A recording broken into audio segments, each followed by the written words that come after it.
الله الرحمن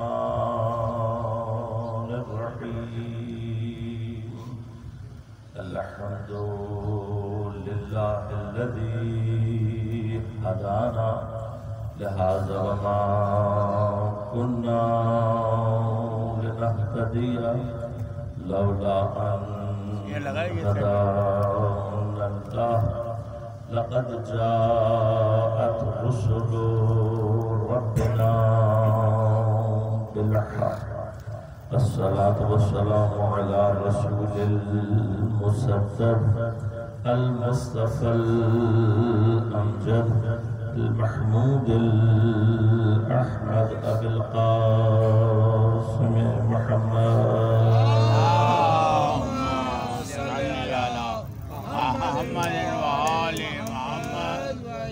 والصلاة والسلام على أسد الله الغالب غالب على كل غالب علي بن أبي طالب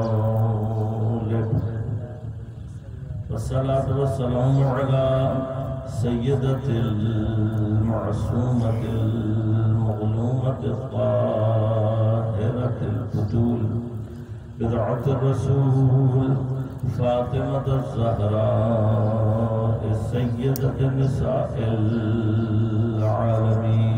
العالمين والصلاة والسلام على الحسن المجتبى والحسين المظلوم وأهل بيته الطيبين الطاهرين المعصومين المظلومين المنتجبين المنتخبين لا سيما بقية الله في الأرضين روحي وأرواح العالمين لتراب مقدمه الفداء ولعنة الله على أعدائهم أجمعين أما بعد قال الله تعالى في كتابه الكريم بسم الله الرحمن الرحيم ولا تقولوا لمن يقتل في سبيل الله أموات بل أحياء ولكن لا تشعرون صلوات اللهم صل على محمد وآل محمد مومنین کرام سامعین محترم عزیزان گرامی قدر عزاداران سید الشہداء سن 1444 ہجری عاشورہ محرم کی ان مجالس کے حوالے سے کہ جس میں ہم نے فلسفہ موت و حیات اور شہادت کے عنوان سے اپنی گفتگو کا سلسلہ جاری کیا موضوع پر گفتگو کے لیے سورہ مبارکہ بقرہ کی 154 نمبر آیت کو سرنامہ کلام کے طور پر انتخاب کیا اور آپ کی خدمت میں تلاوت کا شرف حاصل کیا پروردگار ارشاد فرما رہا ہے وَلَا تَقُولُوا مت کہو لِمَنْ يُقْتَلُ فِي سَبِيلِ اللَّهِ اس شخص کے لیے جو کہ اللہ کے راستے میں قتل ہو گئے مت کہو اس کے لیے کیا اموات یہ کہ وہ مر گئے کیوں بل احیاء بلکہ وہ زندہ ہے ولیکن لا تشعرون لیکن تمہیں اس کی حیات کا شعور اور ادراک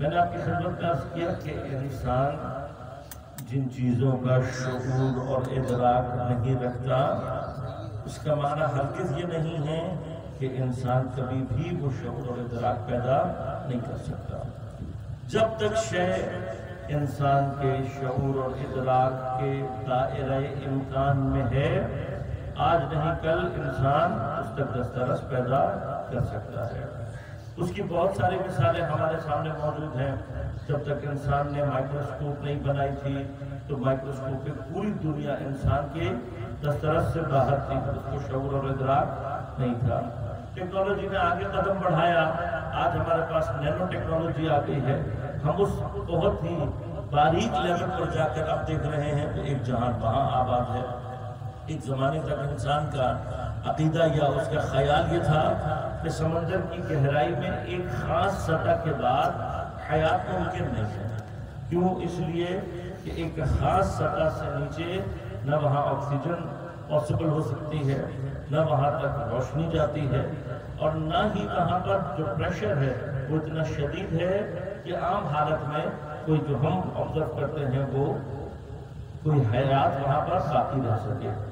لیکن جب انسان سمندر کی ان گہرائیوں میں اترا تو اس کے تعجب کی انتہا نہ رہی کہ جہاں اس نے گمان بھی نہیں کیا تھا خدا نے وہاں پر مخلوقات کو خلق کیا ہوا ہے اور وہاں ایک پورا جہان آتا تھا۔ لہذا جیسے جیسے انسان کے شعور اور ادراک کا دائرہ بڑھ رہا ہے، ہر وہ چیز کہ جو انسان پہلے نہیں جانتا تھا یا اس سے اس کا ارتباط ممکن نہیں تھا، اب انسان کے دائرے شعور اور ادراک میں آ چکی ہے۔ لیکن یہ کہ ہم اپنے شعور اور ادراک کے دائرے کو اگر بڑھانا چاہتے ہیں تو جس سمت میں آپ بڑھانا چاہتے ہیں اسی سمت میں، اسی ڈائریکشن میں جو آپ کا وسیلہ ہے، جو آپ کا انسٹرومنٹ ہے، وہ اس سے مناسبت رکھتا ہو۔ مثلا اگر چیز دیکھنے والی ہے اور دیکھنے سے تعلق رکھتی ہے تو آپ اسی اعتبار سے انسٹرومنٹ استعمال کریں گے تو آپ کے شعور کا دائرہ بڑھنے لگے گا۔ اگر سماعت سے تعلق رکھتی ہے شے تو جتنا آپ اس ڈائریکشن میں ٹول بنائیں گے اتنا ہی آپ کے لیے وہ چیزیں خود بخود معنی پیدا کرنے لگیں گی اور شعور اور ادراک کا دائرہ بڑھنے لگے گا۔ اب سوال صرف یہ ہے کہ اگر کہیں پر کسی چیز کا وجود ہے، کوئی چیز پائی جاتی ہے لیکن وہ نان مٹیریل ورلڈ میں ہے، وہ غیر مادی دنیا میں ہے، تو اب غیر مادی دنیا میں آپ نے اگر کسی شے سے ارتباط پیدا کرنا ہے تو عقل کم از کم یہ سمجھاتی ہے کہ جس طرح سے دنیا میں ہر چیز کا اس سے مناسب آپ کو وسیلہ چاہیے، اسی طرح سے اس جہان سے اگر رابطہ پیدا کرنا ہے تو پھر اس سے مناسب آپ کو وسیلہ درکار ہوگا۔ بس اگر وہ دنیا، وہ جہان غیر مادی جہان ہے تو آپ کو وسیلہ بھی جو چاہیے وہ کیا ہونا چاہیے؟ غیر مادی ہونا چاہیے۔ اب مسئلہ کیا ہے؟ آیا کوئی ایسا جہان موجود ہے یا نہیں؟ کوئی ایسی کیفیات موجود ہیں یا نہیں؟ فلسفے میں تفصیلی بحث ہے، میں جہاں تک تفصیل سے نہیں جاؤں گا۔ انسان کے روح کا اظہار اور انسان کے اندر بہت ساری ایسی چیزیں کہ جو انسان اپنے وجدان میں درک کرتا ہے اور آج تک سائنس بھی اس کو مٹیریل ثابت نہیں کر سکتی۔ مثلا انسان کے اندر علم کا موجود ہونا، کہ نالج جو انسان کے اندر موجود ہے اس کا تعلق مٹیریل سے نہیں، لہذا یاد رکھیے کہ حتیٰ نالج الفاظ کے اندر بھی موجود نہیں ہوتی۔ اگر ہم یہ کہیں کہ نالج الفاظ میں موجود ہوتی ہے تو ایک ہی کتاب پڑھنے والے تمام افراد کا جو علمی سطح ہے وہ برابر ہونی چاہیے، جبکہ ہم دیکھتے ہیں کہ ایسا ہرگز نہیں ہے۔ بس انٹلیکٹ ایک ایسا مسئلہ ہے کہ جو آج تک سائنسدان اس بات کو ثابت نہیں کر سکے کہ یہ شے کبھی بھی مٹیریل ہو سکتی۔ اچھا، علم کے علاوہ محبت ہے، خوف ہے اور اس طرح کے بہت سارے مفاہیم ہیں کہ جن کے بارے میں سائنسدان آج تک یہ طے نہیں کر سکے اور نہ ثابت کر سکے کہ یہ کیا ہے؟ مٹیریل ہے۔ اب سمپل سی بات اتنی سی ایک سوچنے کی ہے کہ اگر یہ تمام کی تمام چیزیں نان مٹیریل ہیں اور انسان ان کو درک کر پا رہا ہے تو کیا ان کو درک کرنے کا وسیلہ مٹیریل ہے کہ نان مٹیریل؟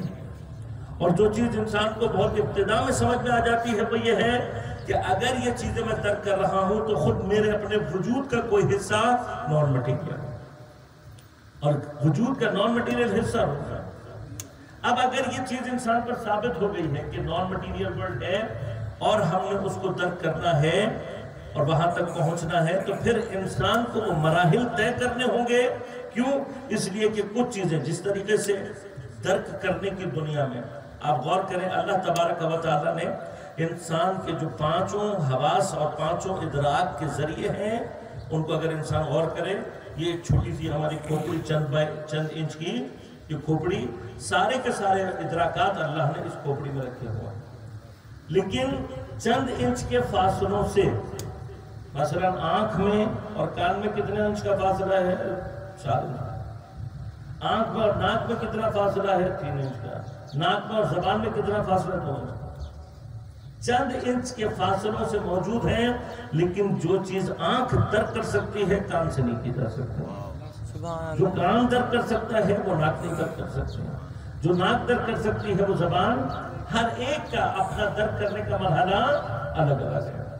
لہذا فارسی میں لفظ استعمال کیا جاتا ہے، وہ کہتے ہیں با حلوہ حلوہ گفتن دہن شیرین نمیشہ، کہتے ہیں حلوہ حلوہ کہنے سے منہ میٹھا نہیں ہو سکتا، اگر آپ کو منہ میٹھا کرنا ہے تو آپ کو حلوہ چکھنا پڑے گا۔ میں آپ کو کسی بھی خوشبو کی کتنی ہی تعریف کر دوں، جب تک آپ کو سنگھائی نہیں دے گی آپ کو نہیں سمجھ میں آئے گا کیسی خوشبو ہے۔ بس جب ہمارے ان مٹیریل ادراک کے اندر کیفیت یہ ہے کہ جب تک میں کسی شے کو درک نہ کر لوں اس کے مناسب ٹول کے ذریعے سے میں اسے سمجھ نہیں سکتا، تو اب سوال صرف یہ پیدا ہوتا ہے کہ وہ چیزیں جو نان مٹیریل ہیں، جو عالم غیر مادہ سے تعلق رکھنے والی ہیں، یہ کیسے ممکن ہے کہ ہم ان کو درک کیے بغیر سمجھ سکیں؟ لہذا کل جو میں نے آپ کی خدمت میں مطالب عرض کیے کہ اس حیات حیوانی سے اوپر حیات انسانی ہے، حیات انسانی سے اوپر حیات ایمانی، اور کل آپ کی خدمت میں تعریف بھی کیا۔ اب سوال یہ پیدا ہوتا ہے کہ اگر کوئی ہم سے کہے کہ یہ جو آپ حیات انسانی کہہ رہے ہیں یہ کیا ہے، تو حیات انسانی تعریف نہیں کی جائے گی، انسان بن کر دیکھ لو خود ہی سمجھ میں آ جائے گا انسان کیسے کہتا ہے۔ اب بننا کیسے ہے انسان، وہ میں نے آپ کی خدمت عرض کر دیا۔ حیوان اور انسان کی سرحد جدا کہاں سے ہوتی ہے؟ جدا وہاں سے ہوتی ہے اگر تمام افعال کا مرکز و محور اپنی ذات ہے تو حیوانیت، اور جہاں انسان یہ صلاحیت پیدا کر لے کہ وہ دوسروں کے لیے زندہ رہنا سیکھ لے، وہیں سے انسان ہونا شروع ہو جاتا ہے۔ اب جو اس حیات انسانی کو درک کر رہا ہوتا ہے، لہذا غور کیجئے گا، میں نے عرض کیا تھا کل بھی کہ اس حیات انسانی کے لیے مذہب کی قید نہیں ہے کہ مسلمان ہوگا تو انسانی زندگی گزار سکتا ہے، غیر مسلمان ہوگا تو نہیں، بلکہ بالعکس ہے مسئلہ۔ مسلمان بننے سے پہلے انسان بننا ہے، انسان بنے گا تو مومن بننے کی صلاحیت پیدا کرے گا۔ کل میں نے آپ کی خدمت میں کیا تھا، حیوان کیوں مسلمان نہیں بنتا، حیوان کیوں مومن نہیں بن سکتا؟ اس لیے کہ اس کے اندر انسان بننے کی صلاحیت نہیں ہے۔ لہذا عزیزان من، یہ جو مرحلہ ہے ہم نے کہا حیات انسانی، غور کیجئے گا، اب وہ تمام لوگ جو یہ ہنر حیات سمجھ جاتے ہیں، جن کو یہ حیات انسانی ایک مرتبہ اس کا ذائقہ لگ جاتا ہے یعنی درک کر لیتا ہے، تو یہ خود حیات انسانی ایک ایسی کیفیت اور ایک ایسا مرحلہ ہے کہ جو انسان اس مرحلے کو درک کر لے تو پھر اسے چھوڑتا نہیں ہے کسی بھی قیمت پر۔ لہذا آج تک دنیا میں جتنے بھی وہ کام ہوئے ہیں کہ جو انسانیت کی خدمت کے جذبے سے ہوئے ہیں، وہ سارے کے سارے ان افراد نے کیے ہیں جنہوں نے کم از کم اس دنیا میں حیات انسانی کو درک کر لیا۔ لہذا اب اس کا تعلق اس سے نہیں ہے کہ اس کا مذہب و مسلک کیا ہے، اگر اس نے حیات انسانی کو درک کیا ہے اور انسانیت کی خدمت کا جذبہ رکھتا ہے تو آپ اس کو پیسوں سے خرید نہیں سکتے۔ دنیا میں کتنے ہی لوگ ایسے ہیں، آپ جا کر دیکھیں، میں نے فرض کیا مذہب اور مسلک اور زبان اور رنگ و نسل کسی بھی شے سے تعلق نہیں ہے، وہ جو انسانیت کی خدمت کا جذبہ ایک مرتبہ پیدا کر لیتا ہے پھر کسی بھی طرح سے خریدا نہیں جاتا۔ لہذا جتنے بھی تقریباً افراد جنہوں نے دنیا میں انسانیت کی خدمت کو اپنا ہدف بنایا ہے، وہ کبھی بھی آپ کو امیر نظر نہیں آئیں گے۔ کیوں؟ اس لیے کہ کبھی دولت کے پیچھے گئے ہی نہیں۔ جو دولت کے پیچھے چلا جائے وہ حیوان ہوتا ہے، جو انسانوں کی خدمت کو ہدف بنا لے وہ انسان بن جاتا ہے۔ اب یہ جو انسان بنا ہوا ہے اس نے مومن کب بننا ہے؟ میں نے کل آپ کی خدمت میں عرض کیا، یہ مومن اس وقت بنے گا کہ جب کسی ذات پر اس کا ایمان اس مرحلے میں داخل ہو جائے کہ وہ اس ایمان کو عملی شکل میں لے آئے۔ ایمان کہیں پر بھی زبان سے نہیں ہے تعلق، ایمان کا تعلق صرف اور صرف عمل سے، صرف عمل سے۔ جو چیز عملی طور پر آپ کے وجود سے ظاہر نہیں ہو رہی وہ آپ کا ایمان نہیں۔ لہذا اب میں نے کل بھی عرض کیا تھا آپ سے کہ اللہ تبارک و تعالیٰ پر ایمان یہ نہیں ہے کہ آپ سے پوچھے کہ بھائی تمہارا خدا کون؟ آپ نے کہا دیا اللہ، یہ ایمان ہے نہیں۔ یہ خدا ہونا اپنے لیے عمل چاہتا ہے۔ خدا ہونا یعنی کیا؟ خدا ہونا یعنی اگر میں کسی کو اپنا خدا مان رہا ہوں تو میرا ایمان اس پر یہ ہے کہ وہ قادر و قدیر ہے، میرا ہر طرح کا نفع اور نقصان اس کے ہاتھ میں۔ اب اگر میرا نفع و نقصان اس کے ہاتھ میں ہے تو وہ عمل کے مقام پر آ کر دیکھتا ہے کہ آیا واقعاً یہ سمجھتا ہے یا نہیں۔ لہذا آپ کے اور میرے لیے وہ یہ دیکھنے کے لیے ایک ایسی سچویشن کریٹ کرے گا کہ جس سے مجھے اور آپ کو پتہ لگ جائے گا کہ ہم خود بھی مسلمان ہیں یا نہیں۔ مثلا ایک کسی مقام پر مجھے حق اور سچ بولنا ہے، نتیجے میں میری نوکری چلی جائے گی۔ اب سوال یہ پیدا ہوتا ہے کہ میں اگر واقعاً خدا کو رازق جانتا ہوں تو میں سچ بولنے سے انکار نہیں کرتا ہوں، لیکن اگر میں اپنے باس کو اس کو رازق مان رہا ہوں تو پھر میں اس کے سامنے سچ بولنے سے ڈرتا ہوں۔ لہذا اللہ تبارک و تعالی ہر مقام پر انسان کو بس ایمان ہمیشہ عمل کے ذریعے سے ظہور کرتا ہے۔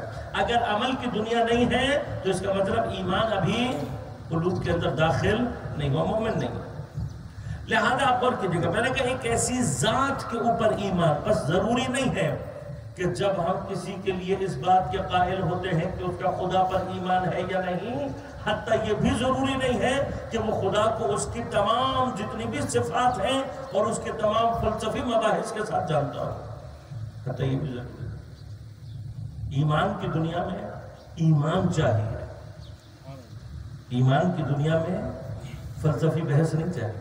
سبحان اللہ، سبحان اللہ۔ ایمان کا تعلق فلسفے کی بحثوں سے نہیں ہے۔ ممکن ہے کہ ہم اتنا بڑا امامہ سر پہ رکھ کے اور اتنی بحثیں کر کے اتنا سب کچھ کر کے ساری دنیا کو تو یہ بتاتے پھریں کہ ایمان یہ ہے، اور جہاں خدا ہم سے امتحان لے رہا ہے وہاں ہم عملاً ثابت نہ کر سکیں تو ہم مومن نہیں ہیں۔ لیکن ایک ایسا شخص کہ جو بظاہر نہ تعلیم یافتہ ہے بیچارہ، نہ اس کے پاس کوئی دولت کے اعتبار سے نہ علم کے اعتبار سے، نہایتاً ضعیف ہے، لیکن ایمان اس کا اللہ پر ہے، تو وہ مومن ہوگا۔ اور ہم اپنے تمام تر علم کے ساتھ، تمام تر کیفیات کے ساتھ خدا کے نزدیک مومن ثابت نہیں ہو سکتے۔ ایمان کا تعلق ان چیزوں سے نہیں ہے۔ ایمان کا تعلق کیا ہے؟ جتنا اور جیسا آپ خدا کو پہچان چکے ہیں اس کو عملی صورت میں اپنے وجود سے ظہور دینا، جتنا بھی آپ نے پہچانا ہوگا۔ لہذا غور کیجیے گا، حتیٰ اس مقام پر پروردگار اس مرحلے میں موجود ہے کہ وہ افراد کے جو حق کو پہچان کر اس کا انکار کرتے ہیں، نہیں، وہ افراد کے جن کا حق نہیں پہنچا یا ابھی تک وہ حق کی طرف متوجہ نہیں ہوئے، پروردگار حتیٰ ان کے لیے بھی اس چیز کا قائل ہے کہ اگر یہ لوگ جو ان کے ذہن میں خدا ہے اس کو بھی صحیح مان لیں تو پروردگار ان کو بھی بخشنے والا ہے۔ لہذا سورہ مبارکہ بقرہ 62 نمبر آیت، پروردگار ارشاد فرماتا ہے ان الذین آمنوا، وہ لوگ جو ایمان لائے، والذین ہادوا والنصارى والصابئین، کون کون؟ وہ لوگ کہ جو یہودی ہیں، وہ لوگ کہ جو نصارہ عیسائی ہیں، حتیٰ وہ لوگ کہ جو ستارہ پرست ہیں۔ اب یہ تین جو گروہ اللہ تعالیٰ نے ان کا اس نام لیا ہے تو صرف یہ تین نہیں بلکہ فرمایا من آمن باللہ والیوم الآخر۔ شروع کس سے کیا ہے؟ آمنو سے۔ یہ آمنو کون ہے؟ یہ آمنو وہ ہیں جو اللہ کو واحد جانتے ہیں، اللہ کی صفات کو جانتے ہیں، قرآن سے آشنا ہے، پیغمبر سے آشنا ہے، ائمہ سے آشنا ہے، یہ سب اس میں شامل ہے۔ اس کے بعد یہودی کو بھی شامل کر لیا اللہ نے، عیسائی کو بھی شامل کر لیا، ستارہ پرست کو بھی شامل کر لیا، اور پھر سب کو شامل کر لیا۔ کہا سب من آمن باللہ۔ یہاں پر باللہ سے کیا مراد؟ اللہ پر ایمان سے کیا مراد ہے؟ اللہ سے مراد یہ ہے کہ ہم جس کو اللہ کہہ رہے ہیں اور جس کا سے پکارا وہی اللہ نہیں، مگر یہودی اپنے خدا کو اللہ کہتے ہیں، نہیں کہتے، مگر عیسائی اپنے خدا کو اللہ کہتے نہیں کہتے، ستارہ پرست مگر اپنے خدا کو اللہ کہتے نہیں کہتے۔ بس یہاں پر جو باللہ کہا ہے وہاں پر اسم اللہ نہیں ہے، ذات اللہ مراد ہے، یعنی خدا۔ من آمن باللہ، کسی بھی اینٹیٹی کو بے عنوان خدا خدا مانتا ہے لیکن ایمان رکھتا ہے، وبالیوم الآخر، اور قیامت پر ایمان رکھتا ہے، وعمل صالح، اور پھر عمل صالح انجام دے۔ کیوں؟ یاد رکھیے گا، ایمان عمل صالح کے بغیر اپنا معنی پیدا نہیں کرتا۔ یہ جو بار بار خدا ایمان کے ساتھ عمل صالح کو ذکر کرتا ہے پورے قرآن میں، اس کا مخرج ہی یہ ہے کہ ایمان جب تک عمل صالح کی صورت میں ظہور نہ کرے ایمان نہیں. لہذا اب اگر کوئی شخص اللہ پر ایمان رکھتے ہوئے اپنے عمل سے اپنے ایمان کو ثابت کر دے تو خدا کیا کہتا ہے؟ یہ وہ لوگ ہیں اولئک الذین کون ہیں؟ جزاؤہم عند ربہم، ان کی جزا ان کے پروردگار کے پاس محفوظ ہے. کون لوگ ہیں؟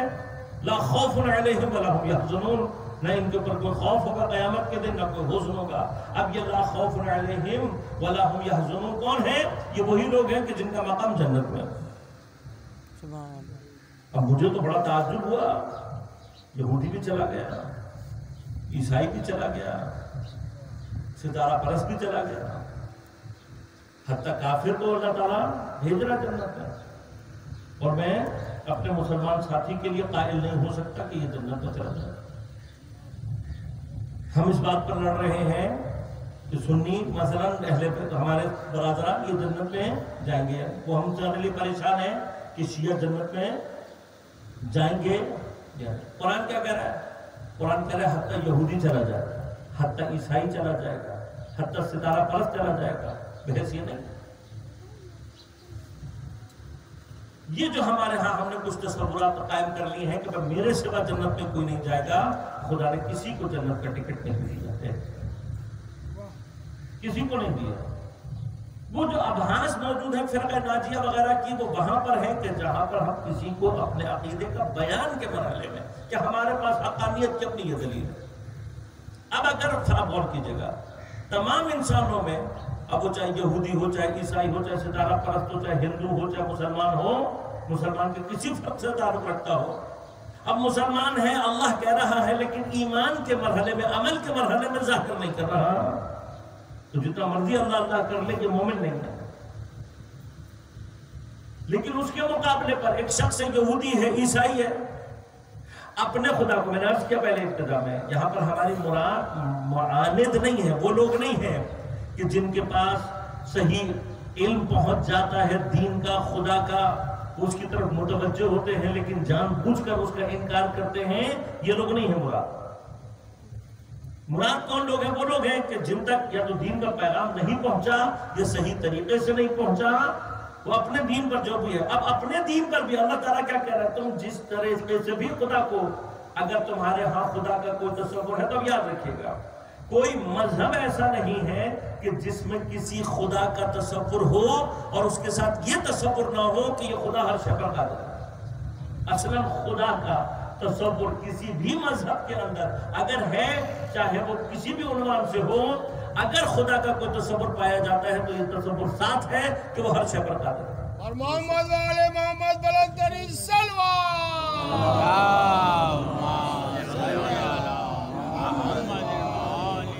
اب یہ ہر شے پر قادر خدا یا سب کچھ کر سکتا ہے. ہر شے پر قادر کا معنی یہ کہ سب کچھ کر سکتا ہے. اب یہ خدا جو ہر شے پر قادر ہے، جو سب کچھ کر سکتا ہے، اگر یہ خدا تم سے یہ کہے کہ میرے راستے میں مال دو میں تمہیں بڑھا کر دوں گا، تو جو عملاً ثابت کر دے گا وہ مومن ہو جائے گا.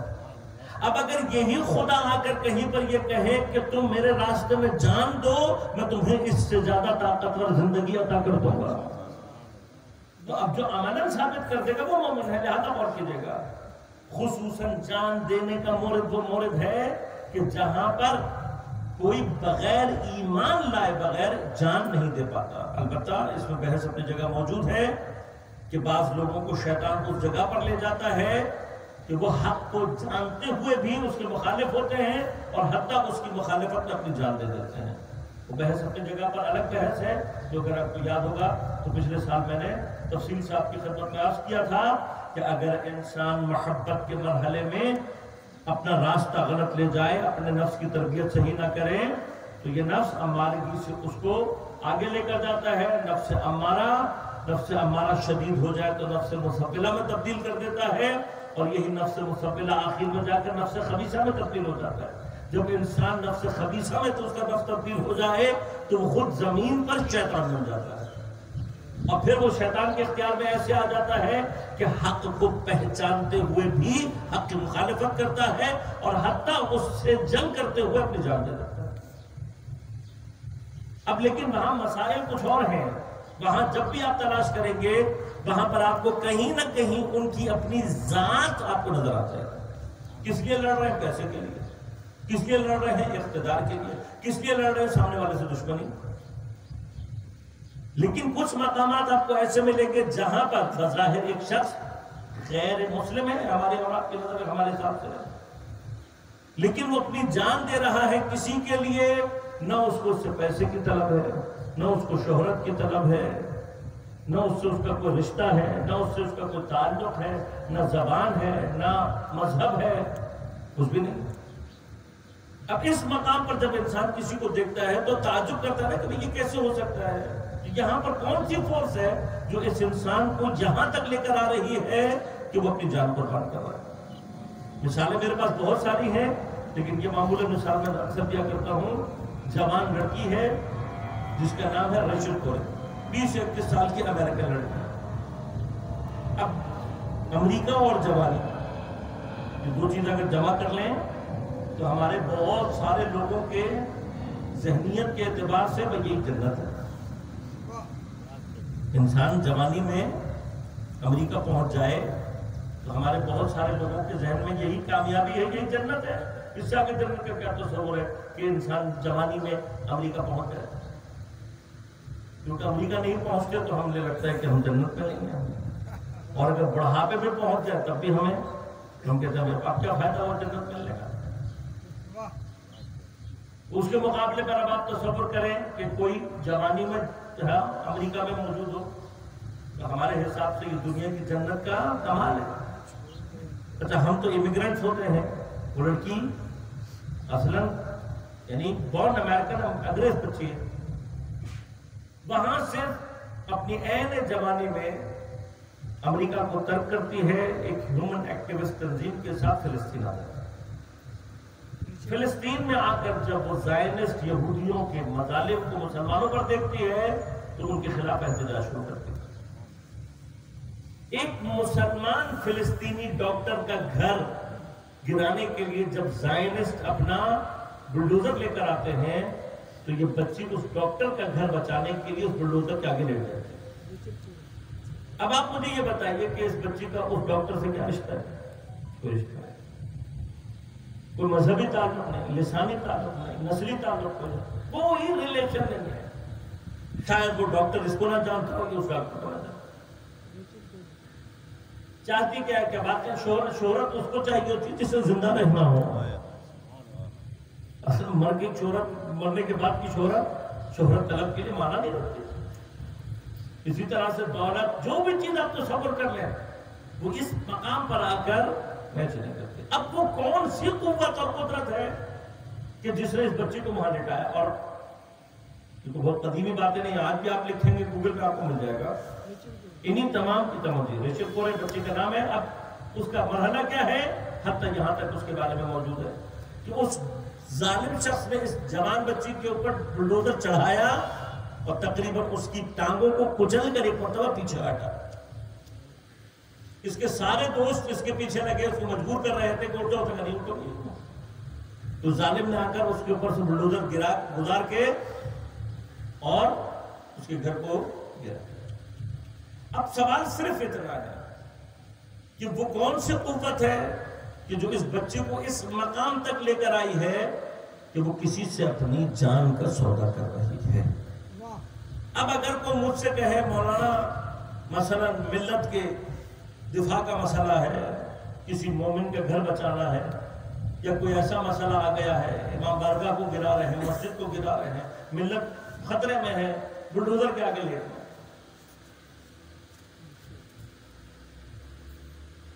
مرحلہ آنے کے بعد مولانا صاحبہ کے نظر آ جائے تو کمال، مل جائیں تو وہاں پہنچنا کمال ہے، پہنچ جائیں تو بلڈوزر کے آگے لیٹنا.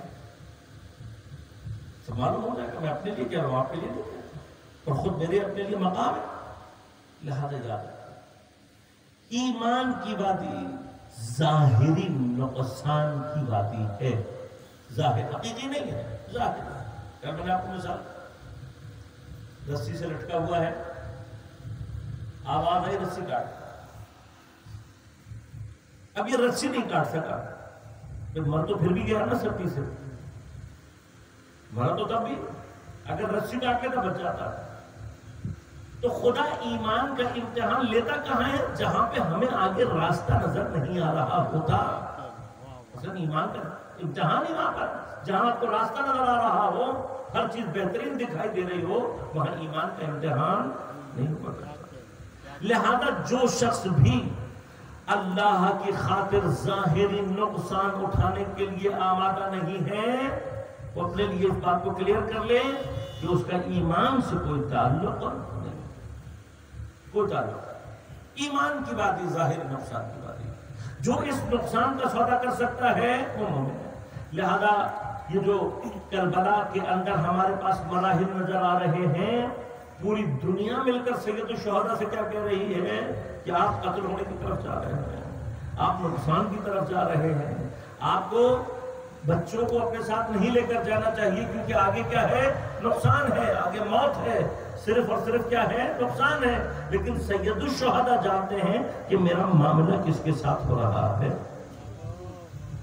جس کو دنیا نقصان سمجھ رہی ہے، خدا کا وعدہ ہے۔ اب یہ جو خدا کا وعدہ ہے، اس مرحلے کو جب تک انسان درک نہیں کر لیتا، ایمان ہمارا کب خدا پر، ہم حیات ایمانی شروع کہاں کرتے ہیں؟ ہر وہ جگہ کہ جہاں ہمیں خدا کیا کرو یہ کرو اور ہمیں نقصان نظر آ رہا، وہاں عملاً اس کام کو انجام دیں اور پھر دیکھیں کہ خدا آپ کو جواب کیسے دیتا ہے۔ اب جتنا آپ خدا کے ساتھ معاملہ اس طریقے سے اپنا طے کرتے چلے جائیں گے، خود بخود انسان کے اندر ایمان کے مراحل طے ہوتے چلے جائیں گے۔ لہذا عزیزان من، یہ جو راستہ ہے، یہ راستہ کس چیز کا ہے؟ نقصان کا۔ جو خدا کے ساتھ نقصان کا معاملہ کر سکتا ہے وہ مومن ہے۔ اس حیات آپ ہوتا کیا غور کیجیے گا، جب مومن خدا سے یہ معاملہ کرتا ہے تو اب خدا قادر ہے اس بات پر کہ جب کوئی اس کے راستے میں جان قربان کر دیتا ہے، خدا اس کو اس سے زیادہ طاقتور زندگی عطا کر دیتا ہے۔ یہ حیات کے جو اس حیات سے زیادہ طاقتور ہے، اسے حیات ملکوتی کہتے ہیں۔ اور یہ حیات اتنی طاقتور ہے کہ اگر کوئی حیات ملکوتی کے اندر پہنچ جائے، اس کو درک کر لے، تو اسے اپنی زندگی گزارنے کے لیے بدن کی ضرورت باقی ہی نہیں رہتی۔ اب اس ملکوتی حیات تک پہنچنے کا ایک راستہ کیا ہے؟ ایک راستہ وہ ہے جو شہادت کہلاتی ہے، قتل فی سبیل اللہ۔ دوسرا راستہ کیا ہے؟ حیات ایمانی کے بعد عمل صالح کے ذریعے سے انسان اس مرحلے میں داخل ہو سکتا ہے کہ جسے حیات طیبہ کہتے ہیں۔ اور اس کی تفاصیل انشاءاللہ میں نے عرض کیا کہ خود حیات کو گفتگو بنا کے جب آگے چلیں گے تو وہاں میں تفصیل سے عرض کروں گا۔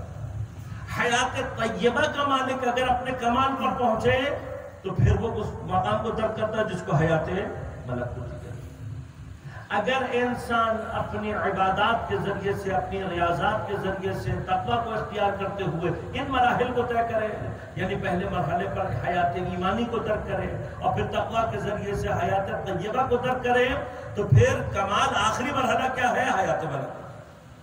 اب جو زمین پر رہتے ہوئے، یعنی ایک راستہ وہ ہے جو شہادت کے ذریعے سے آپ کو پہنچاتا ہے، میں ایمان لے آیا ہوں لیکن ابھی ان مراحل میں داخل نہیں ہوا کہ جہاں میں اپنے عمل کے ذریعے سے حیات طیبہ کو درک کروں اور پھر حیات ملکوتی کو درک کروں۔ لیکن دوسرا اللہ تعالیٰ نے شارٹ کٹ کیا رکھا ہوا؟ اس شارٹ کٹ کا نام ہے جہاد فی سبیل اللہ، قتل فی سبیل اللہ۔ اتنا مومن نہیں ہوا ہوں کہ میں اعمال سے اپنے آپ کو وہاں تک پہنچا سکوں، لیکن اگر میں اللہ پر ایمان میں یہ سودا کر لیتا ہوں خدا سے، تو خدا کیا کرتا ہے؟ جب میں اپنی جان اس کے سپرد کرتا ہوں تو خدا لطف کرتا ہے وہ سارے مراحل، یہاں شہید کے خون کا پہلا قطرہ زمین پر گرا نہیں ہوتا، خدا اسے حیات ملکوتی عطا۔ اور محمد والے محمد بلند ترین صلوات۔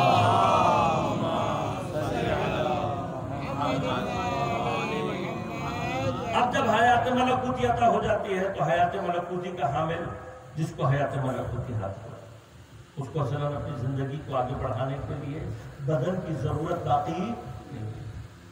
لہذا عرفاء میں یہ مقام آتا ہے جب وہ کوئی عارف واقعاً حیات ملکوتی کو درک کرنے لگتا ہے تو اس کے پاس چونکہ یہ طاقتور حیات کا مرحلہ آ جاتا ہے، لہذا وہ قادر ہوتا ہے اس بات پر کہ اپنے اوپر موت کو اپنے اختیار سے طاری کرے. لہذا کچھ دیر کے لیے وہ اپنے بدن سے اپنی روح کو جدا کرتا ہے، اور جدا کرنے کے بعد اس حیات ملکوتی میں عالم ملکوت سے اپنے آپ کو وصل کر کے خدا جانا خدا سے کیا کیا حاصل کرتا. تو یہ ممکن ہے. ہمارے پاس ادلہ بہت سارے موجود ہیں، میں صرف ایک مقام عرض کروں گا آپ کی خدمت. وہ مقام کیا ہے؟ وہ مقام ہے حضرت امیر المومنین علیہ السلام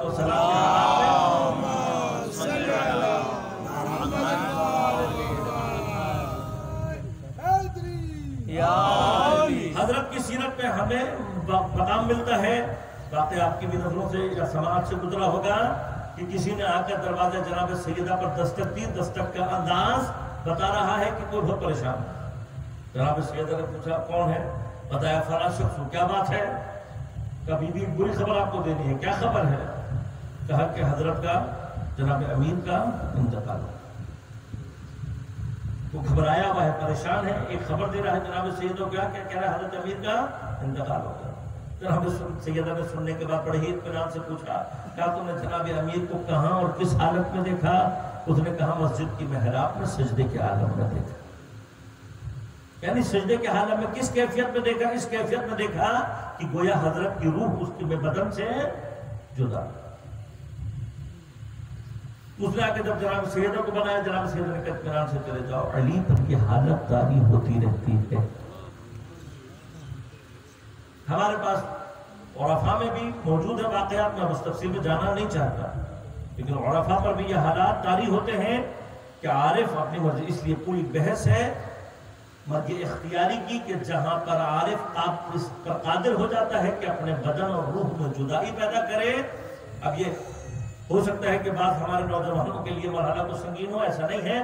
جس طرح سے خواب کے عالم میں انسان کی روح اس کے بدن سے ایک نوعی انقطاع پیدا کرتی ہے، اسی طرح سے عارف کا اختیار اس مرحلے میں پہنچ جاتا ہے کہ جہاں پر وہ اپنی روح کو بدن سے کچھ دیر کے لیے منقطع کرتا ہے. اب اس کے بعد مرحلہ کیا ہوتا ہے؟ مرحلہ یہ ہوتا ہے جب عارف اس مرحلے میں جا کر حیات ملکوتی کو درک کرتا ہے، عالم ملکوت کو درک کرتا ہے، تو دنیا میں اس کے لیے سب سے سخت ترین چیز یہ ہوتی ہے کہ واپس آ کر اس مادی دنیا میں اپنی اس موت کا انتظار کرے جو خدا نے اس کے لیے مقدر کی ہے. سب سے سخت مرحلہ عارف کے لیے ہوتا ہے. بس وہ آدمی جو حیات ملکوتی کو درک کر چکا ہو، عالم ملکوت کو درک کر چکا ہو ایک مرتبہ، اس کو یہ بدن اور یہ دنیا قید خانے کی مانند لگنے لگتی ہے. اب اگر کوئی قید خانہ، اور قید خانہ بھی جتنا سخت ہوتا چلا جائے اتنا ہی انسان کے اندر اس سے رہائی کی خواہش شدید ہوتی چلی جاتی ہے. لہذا اب اللہ تبارک و تعالی اس مقام پر آ کر ان اولیاء کے لیے یہ کہتا ہے، یہودیوں سے مخاطب ہے، کہہ رہا ہے کہ اے یہودیوں، پیغمبر سے کہہ دو، قل، ان یہودیوں سے کہو، کیا ان زعمتم انکم اولیاء للہ من دون الناس، تمہیں جو اس بات کا زعم ہے، تمہیں جو اس بات کا گمان ہے کہ تم اللہ کے اولیاء ہو، تم اللہ کے ولی ہو لوگوں کو چھوڑ کر، تو کیا کرو؟ فتمنوا الموت ان کنتم صادقین، موت کی تمنا کرو. کیوں؟ اس لیے کہ جو ولی خدا اس مقام پر پہنچ جاتا ہے وہ موت کی تمنا اس لیے کرتا ہے کہ وہ جانتا ہے عالم ملکوت یعنی لقاء الہی کی منزل. اور جو ایک مرتبہ اس کو درک کر چکا ہو تو وہ دنیا میں کس طرح سے رہ رہا ہوتا ہے؟ جیسے کسی سخت زندان میں کوئی انسان رہ رہا. اب اس سخت زندان میں پڑے ہوئے انسان کی تمنا کیا ہوتی ہے؟ آزادی. بس اس عارف کے لیے موت موت نہیں ہے بلکہ آزادی کا پروانہ ہے. محمد والے محمد بلندر السلوى.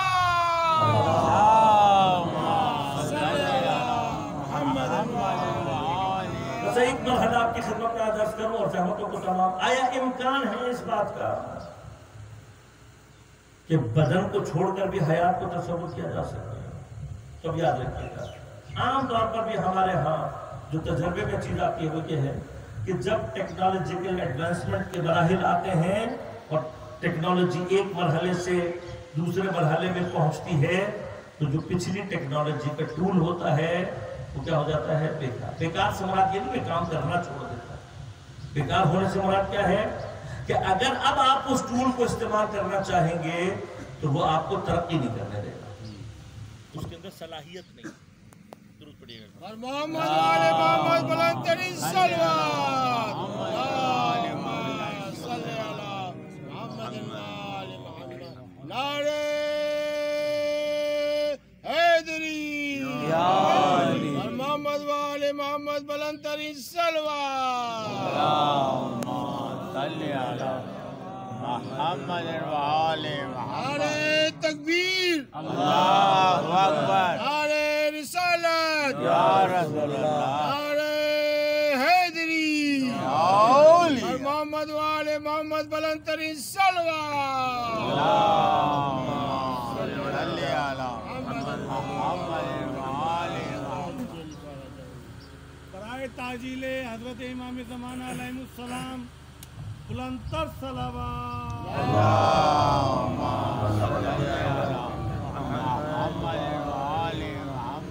یہ عام آبزرویشن ہے ہمارے ہاں. جیسے ہی آپ اگلے مرحلے میں داخل ہوتے ہیں پچھلے مرحلہ اس کا ٹول جو ہے اس کے اندر صلاحیت نہیں رہتی کہ وہ اگلی ٹیکنالوجی کے جو مقامات ہیں ان کو اپنے آپ سے جاری کر سکیں. لہٰذا آپ کو وہ چھوڑنا پڑتا ہے. میں عام طور پہ جو مثال دیتا ہوں جو زیادہ میں سمجھتا ہوں کہ ذہنوں میں نزدیک ہے وہ ہمارے اور آپ کے ہاں استعمال تھا کچھ عرصے پہلے تک. آج سے تقریباً 20-30 سال پہلے تک جب ہم کوئی ویڈیو دیکھنا چاہتے تھے, ہم کوئی نوحہ کوئی مجلس ویڈیو اگر اس کی دیکھنا چاہتے تھے تو ہم ایک چیز استعمال کرتے تھے جو کہلاتی تھی وی سی آر. وی سی آر اب بچوں کو اگر میں بتاؤں گا تو وہ حیرت سے پوچھیں گے کہ یہ کیا چیز ہوتی ہے. اس نسل نے تو اصلاً وی سی آر دیکھا ہی نہیں کہ ہوتا کیا ہے. ایک مشین ہوتی تھی بڑی سی, اس کے اندر ایک اتنی بڑی کیسٹ لگتی تھی جس میں 3 گھنٹے کی ویڈیو اور آڈیو آپ آرام سے دیکھ سکتے تھے. ابھی ہم آج کی دنیا میں آرام کیا ہے. اگر آج کے بچوں کو بتا دیا جائے کہ اس میں کیا کیا ہوتا تھا, کبھی ہیڈ میں کچرا پڑ جاتا تھا, کبھی ریل پھنس جاتی تھی, کبھی اگر کوئی چیز کوئی مثلاً کوئی جملہ گزر گیا, کوئی سلسلہ پیچھے گزر گیا ہے تو ریمائنڈ کرنے کے لیے بٹن دبا کے رکھو اور یہ خیال کرو کہ ایسا نہ ہو کہ وہ جگہ گزر جائے. یاد ہوگا آپ کو یہ سارے کے سارے ہم نے اور آپ ہماری جنریشن نے دیکھا. ساتھ ہی ساتھ یہ وی سی آر جو تھا یہ ایک زمانے میں یعنی اس کی حیثیت کیا تھی, یہ ایک طرح کا اسٹیٹس سمبل تھا. یاد ہوگا جس بندے کے گھر میں وی سی آر ہے وہ امیر آدمی ہے, جس کے گھر میں وی سی آر نہیں ہے اس کو غریب سمجھا جاتا تھا. شو مارنی ہوتی تو ہم کہتے تھے میں نے اپنی بیٹی کو جہیز میں وی سی آر دیا. اسٹیٹس سمبل تھا. اب یہی جو اسٹیٹس سمبل تھا وی سی آر جو 3 گھنٹے کی آڈیو اور ویڈیو ہمیں دکھاتا تھا, اس کیفیت کے ساتھ جو میں نے آپ کی خدمت میں عرض کر دی. اب اگر میں آپ کو لا کر بہترین کنڈیشن میں بہترین چلتا ہوا وی سی آر اور کچھ کیسٹیں لا کر آپ کو کہوں کہ بھائی یہ میری طرف سے آپ کو گفٹ ہے, یہ آپ کے پاس رکھ لیں, خاص طور پہ آپ کی کسی نوجوان کو لا کر دیں تو کیا لاگت میری احترام میں شاید لے لے, لیکن گھر جا کے کیا کہے گا مولانا صاحب نے اپنا کچرا نکالنا تھا مجھے لا کے دے دیا.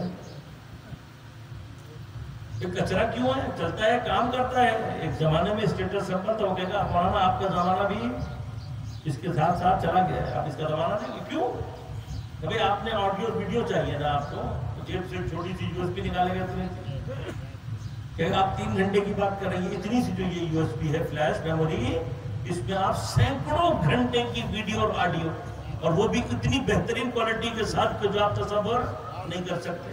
اور پھر اس کے اندر بھی آپ کو زحمت کرنے کی ضرورت نہیں ہے, صرف آپ اس کو لگائیں ٹی وی کے ساتھ آج کل ڈائریکٹ, اور اس کے بعد جائیں جس کو کلک کریں گے اسی منٹ میں چل پڑے گا. جہاں جو پوائنٹ آپ کو چاہیے وہاں جا کر آپ کلک کریں, وہیں سے آپ کی گفتگو. اور بہت ساری چیزیں موجود ہیں. ٹیکنالوجی کہاں سے کہاں پہنچی ہوئی ہے, کیا کیا کرنا چاہتے ہیں, جن میں سے کوئی بھی کام اس وی سی آر کے ساتھ نہیں ہو سکتا.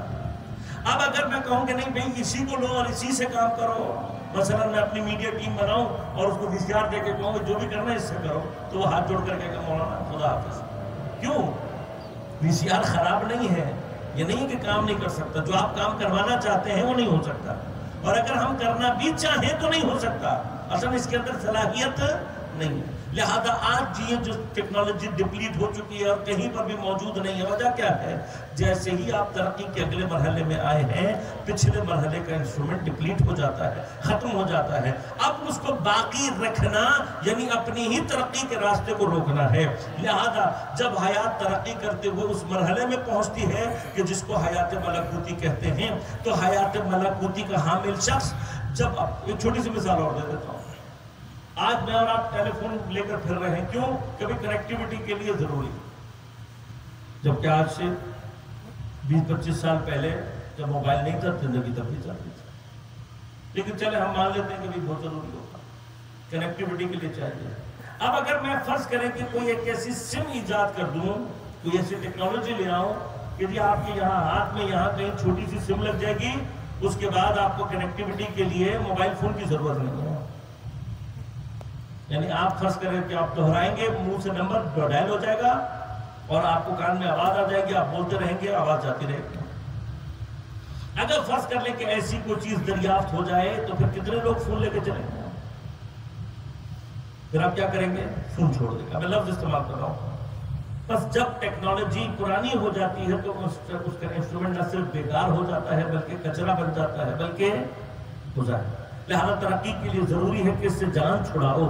لہذا جب انسان حیات ملکوتی میں پہنچتا ہے تو اس کے لیے بدن اسی طرح سے اضافی اور کچرا ہو جاتا ہے۔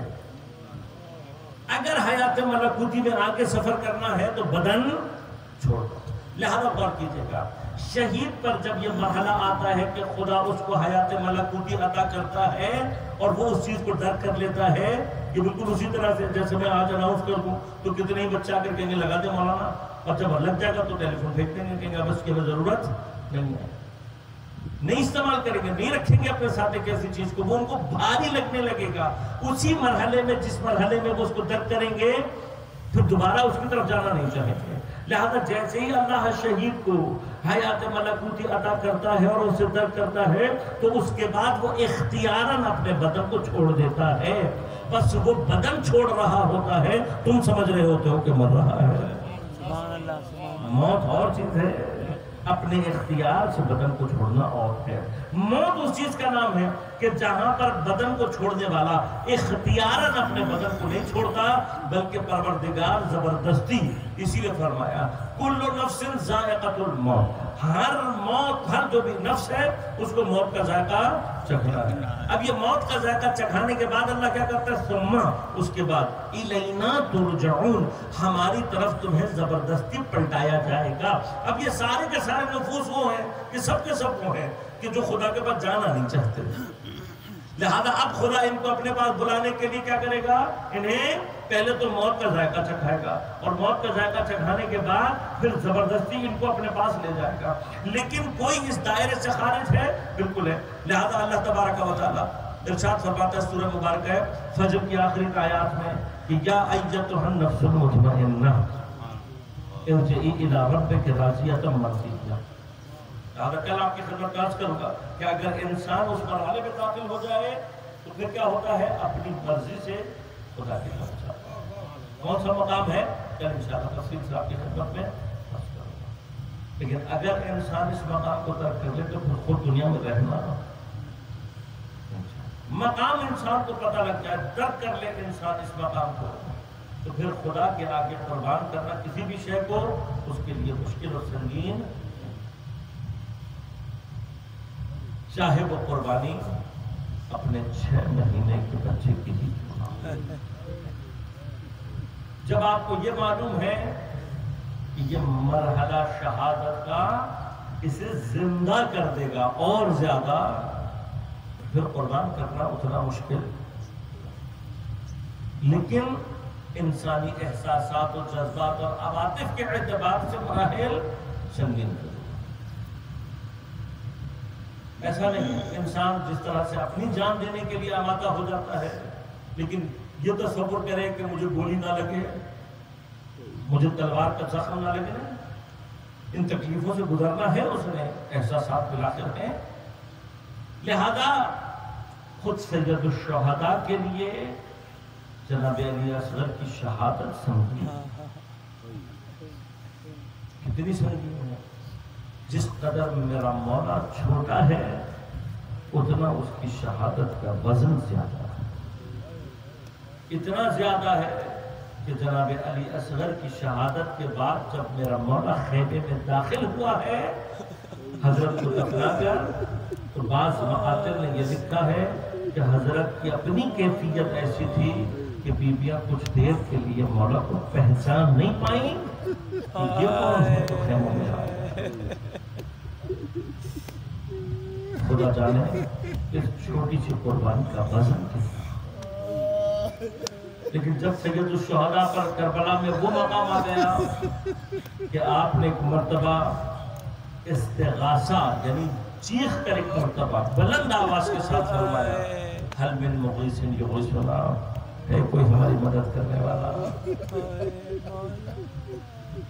وہ جو کائنات کا مالک ہے، وہ جو ہر شے پروردگار کی اذن سے اپنے اختیار میں رکھتا ہے، لیکن امت کی ہدایت کے مرحلے میں وہاں پر کھڑا ہوا ہے کہ جہاں صحرا میں ایک مرتبہ آواز دے کر کے رہا ہے کوئی میری مدد کرنے والا. یقیناً سید الشہداء کو ہماری مدد کی ضرورت نہیں ہے، یہ مدد بھی ہماری اپنی مدد ہے، لیکن مقام کو درک کریں کہ سید الشہداء غربت اور مظلومیت کے کس مقام پر ہے کہ چیخ کر کہہ رہے حل من مغیث، کوئی ہے میری مدد کرنے والا. تو اس صدا اور استغاثے کے دو جواب ہیں. ایک جواب وہ ہے کہ جو گنج شہداء میں لاشوں کے تڑپنے سے آیا، تڑپ تڑپ کر شہداء کے لاشیں یہ کہہ رہے تھے مولا اگر خدا ہمیں اذن عطا کرے ہم دوبارہ اپنی زندگیاں آپ پر قربان کریں. دوسرا جواب خیمے سے آیا کہ جہاں بیویوں کی گریہ اور نالہ کی صدا بلند ہو، لہذا حضرت نے خیمے کے نزدیک پہنچ کر جناب زینب سے پوچھا بہن زینب کیا کوئی بچہ بھوک اور پیاس سے جاں بحق ہو گیا ہے جو بیویوں میں اس قدم نالہ اور فریاد ہے؟ جناب زینب فرماتی ہے بھائی کوئی بچہ جاں بحق نہیں ہوا ہے، لیکن جب سے تم نے ستائے استغاثہ بلند کیا ہے تمہارے 6 مہینے کا علی اصغر اسے کہیں قرار نہیں آتا، نہ ماں کی آغوش میں قرار آتا ہے نہ میری گود میں آتا ہے، حتیٰ سکینہ کی گود میں بھی اسے قرار نہیں آتا. ایک مرتبہ فرمایا کہا رباب لاؤ بچے کو مجھے لاؤ، میں اسے پانی پلانے کی کوئی سبیل کرتا ہوں. میں واقعاً جناب رباب کو انسانی عقل درک نہیں کر سکتا، جناب رباب کے عرفان کو، جناب رباب کے عشق الہی کو انسانی عقل درک نہیں کر سکتی.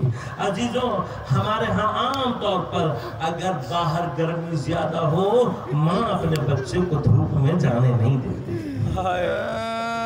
اگر بچہ کہیں ضد کر کے باپ کے ساتھ جا رہا ہو تو 1000 تاکیدیں کرتی ہے، دیکھو اسے دھوپ میں مت کھڑا کرنا، دیکھو اسے پانی پلاتے رہنا. اور جب بچہ آتا ہے واپس تو بعض اوقات باپ کی طرف متوجہ نہیں ہوتی، بچے کو جا کر دیکھتی ہے کہ اس کا کیا حال ہے.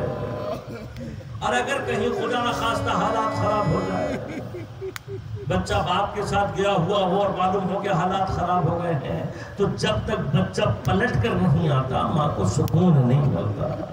اب کوئی مرتبہ سوچے تو صحیح، حسین جناب رباب سے 6 مہینے کا بچہ طلب کر کے وہاں لے کر جانا چاہتے ہیں جہاں پر صبح سے لے کر اب تک کوئی زندہ واپس نہیں آیا. لیکن کوئی ایک تاریخ مجھے دکھا دو کہ جہاں جناب رباب نے کوئی سوال کیا ہو امام حسین علیہ السلام. آؤ جناب حاضرہ آ کر ایک مرتبہ دیکھو تو صحیح کربلا کہتے کسے ہیں. جب جناب حاضرہ کو شیطان نے آ کر یہ کہا نا کہ حضرت ابراہیم لے گئے ہیں بیٹے کو ذبح کرنے کے لیے، تو جناب حاجرہ اس بات پر ایمان رکھنے کے باوجود بھی کہ باپ اپنے بیٹے کو ذبح نہیں کر سکتا، جب تک جناب اسماعیل پلٹ کر نہیں آئے بے چین رہی۔ اور تاریخ نے لکھا ہے کہ جب جناب اسماعیل آئے ہیں اور حضرت کی نگاہ چھری کے اس نشان پر پڑی ہے جو جناب اسماعیل کے گلے پر تھا، اس خراش کو دیکھ کر جناب حاجرہ بیمار ہو گئی اور اسی بیماری میں آپ کی وفات ہو گئی۔ آؤ جناب حاجرہ آ کر دیکھو کس طرح سے حسین اور حسین کے ساتھ جناب رباب کس طریقے سے اپنا بچہ حسین کی حوالے میرا مولا لے کر چلا ہے اپنے بیٹے کو، باپ ہے۔ تاریخ نے لکھا کہ اس دھوپ کی گرمی میں جب دھوپ کی شدت سے جناب علی اصغر کے رخسار سرخ ہونا شروع ہوئے تو سید الشہداء سے برداشت نہیں ہوا۔ ایک مرتبہ اپنی آبا کے دامن کو اپنے علی اصغر کے اوپر ڈال دیا۔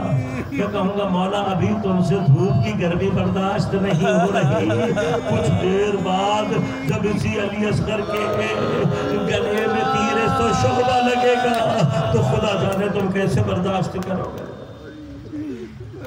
اس عالم میں جب نزدیک ہوئے ہیں لشکر کے تو کسی نے کہا شاید حسین قرآن لے کر آ رہے ہیں تاکہ اس کے ذریعے سے ہم سے پانی طلب کر سکیں۔ اس آواز کا سننا تھا، حضرت نے دوبارہ آبا کو ہٹایا، دیکھا ایک 6 مہینے کا بچہ حضرت کی گود میں موجود ہے۔ پھر کسی خبیث نے آواز لگا کر کہا شاید سید الشہداء اس بچے کے بہانے خود پانی پینا چاہتے ہیں۔ آخری وقت کے مراحل تھے جو باپ ابھی بچے کو دھوپ کی گرمی سے بچا رہا تھا، اتمام حجت کے مرحلے میں آیا تو اسی بچے کو جلتی ہوئی ریت پر لٹا کر سید الشہداء کچھ قدم پیچھے ہٹ گئے۔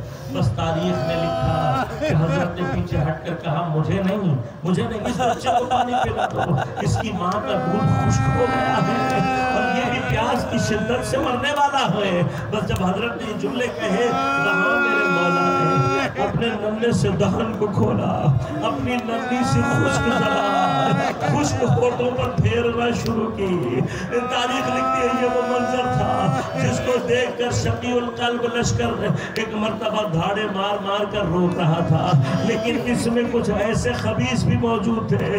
جب شمر نے ایک مرتبہ یہ منظر دیکھا، چیخ کر ہرملا کو بلا کر کہا اقتتل من حسین۔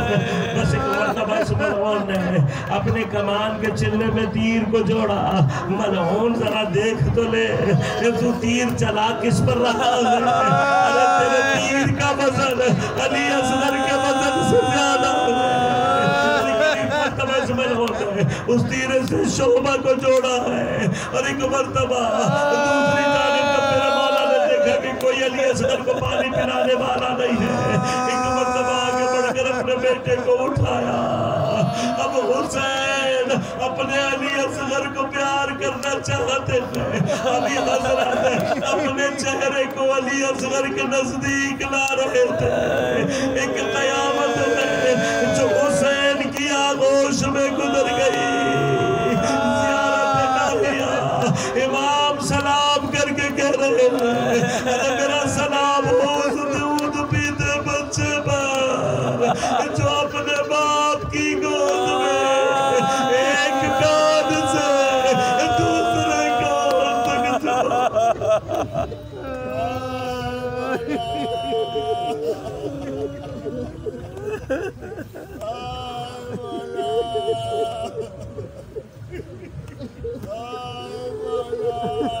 لعنة الله على القوم الظالمين وسيعلم الذين ظلموا أي منقلب ينقلبون أرنا بحق الزهراء وأبيها وبعلها وبنيها۔ ہماری عبادت کو اپنی بارگاہ میں قبول و منظور فرما، بحق الزهراء وأبيها وبعلها وبنيها۔ بارے الہ تجھے حسین کی اس سب سے باعظمت قربانی ہے، تجھے واسطہ خون حضرت علی اصغر علیہ السلام کا، منتقم کربلا، منتقم اسیران کربلا، منتقم زہرا، امام زمان علیہ السلام کے ظہور میں تعجیل فرما۔ بارے الہ تمام علماء حق تمام مراجع اعظام کی حفاظت فرما، تمام مؤمنین تمام عزاداران سید الشہداء کی حفاظت فرما، پریشانیوں کو دور، مشکلات کو آسان فرما، بیماروں کو صحت کامل عاجل عنایت فرما۔ بار الہ بحق زہرا و ابیہا و بعلہا و بنیہا، تمام ہمارے جتنے بھی بے گناہ اسیر ہیں، بالخصوص ہمارے برادر بزرگوار بسال حیدر نقوی، بار الہ تجھے جناب علی اصغر کا واسطہ دیتے ہیں، اس مظلوم سید کو بار الہ جلد از جلد رہائی عنایت فرما، ان کے رہائی کے راستے میں جتنے لوگ بھی مانے ہیں بار الہ سب کو نیست و نابود فرما۔ بار الہ بحق زہرا و ابیہا و بعلہا و بنیہا، ہم سب کو امام زمان علیہ السلام کے خیر آبار و انصار میں شمار ہونے کی توفیق عنایت فرما۔ ربنا تقبل منا انك انت السميع العليم برحمتك يا ارحم الراحمين ماتم حسین۔